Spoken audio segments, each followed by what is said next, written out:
بسم اللہ الرحمن الرحیم۔ میرے استاد محترم امیر المجاہدین علامہ خادم حسین رضوی علیہ رحمہ کا سفر زندگی ہم سماعت کر رہے تھے، انہی کی زبانی حادثے کے بعد کا آپ ذکر فرما رہے تھے۔ آپ نے فرمایا میری زندگی میں والدین کے بعد بڑے بھائی امیر حسین کا بھی بڑا کردار ہے۔ انہوں نے ایک باپ کی طرح میرا خیال رکھا، ان کی شفقت کا یہ سلسلہ آج بھی جاری ہے۔ میری پڑھائی کے سارے اخراجات وہی اٹھاتے رہے۔ فیض آباد کے دھرنے کے دوران بھی انہوں نے قربانیاں دیں۔ اس دھرنے کے اختتام پر انہوں نے اٹک کی تاریخ کا یادگار جلسہ کیا۔ جلسے کے تمام شرکاء کے لیے اپنی جیب سے کھانے کا انتظام بھی کیا تھا۔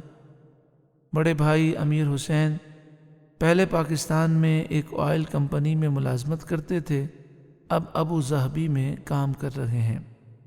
امیر المجاہدین کی شخصیت اتنی پیاری ہے کہ آپ کے بچے، آپ کی بچیاں، ہماری امی حضور اور آپ کے خاندان کے جتنے افراد ہیں، بلکہ آپ کا پورا گاؤں آپ کے مشن میں آپ کا ساتھ ہے۔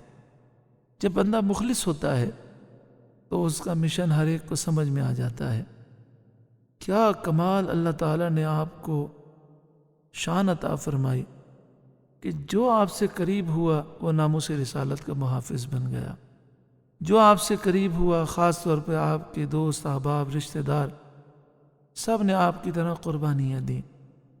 کتنے آپریشن ہوئے، گھر والوں کو کتنی تکلیفوں سے گزرنا پڑا، کتنی دفعہ چھاپے پڑے، لیکن کسی نے شکوہ نہیں کیا، بلکہ وہ یہی کہتے رہے، یہ ایک جان کیا لاکھوں جانیں ہوں تو حضور پہ قربان ہوں۔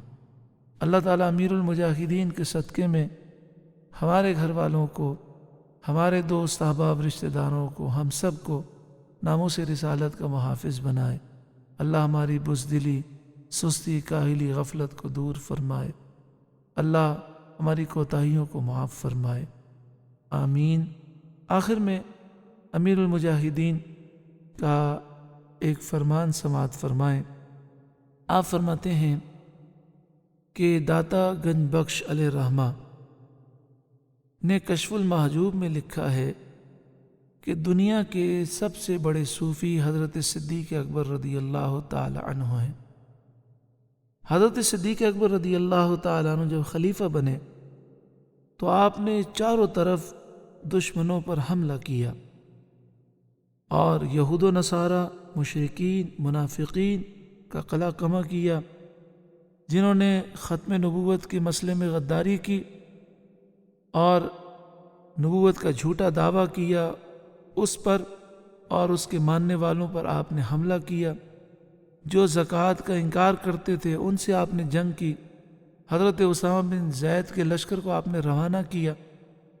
تو آپ یہ بتانا چاہ رہے ہیں، آپ یہ فرما رہے ہیں کہ یہ کیسا عجیب دور آ گیا کہ لوگ کہتے ہیں صوفی وہ ہے جو جہاد نہ کرے، صوفی وہ ہے جو ناموس رسالت کے لیے آواز بلند نہ کرے، صوفی وہ ہے جو کسی ظالم کو ظالم نہ کہے، صوفی وہ ہے جو کسی برے کو برا نہ کہے۔ یہ تو بڑا صوفی آدمی ہے، کسی کو کچھ نہیں کہتا۔ تو آپ یہ فرما رہے ہیں کہ سب سے بڑے صوفی تو صدیق اکبر ہیں۔ تو صوفی وہی ہوتا ہے جو ناموس رسالت کا محافظ ہو، جس میں جذبہ جہاد ہو، جو جہاد سے فرار اختیار کرنے والا ہو، وہ صوفی نہیں ہے۔ اللہ تعالیٰ امیر المجاہدین کی سوچ ہمیں اپنانے کی توفیق عطا فرمائے، آمین۔ صلی اللہ علیہ وآلہ وسلم۔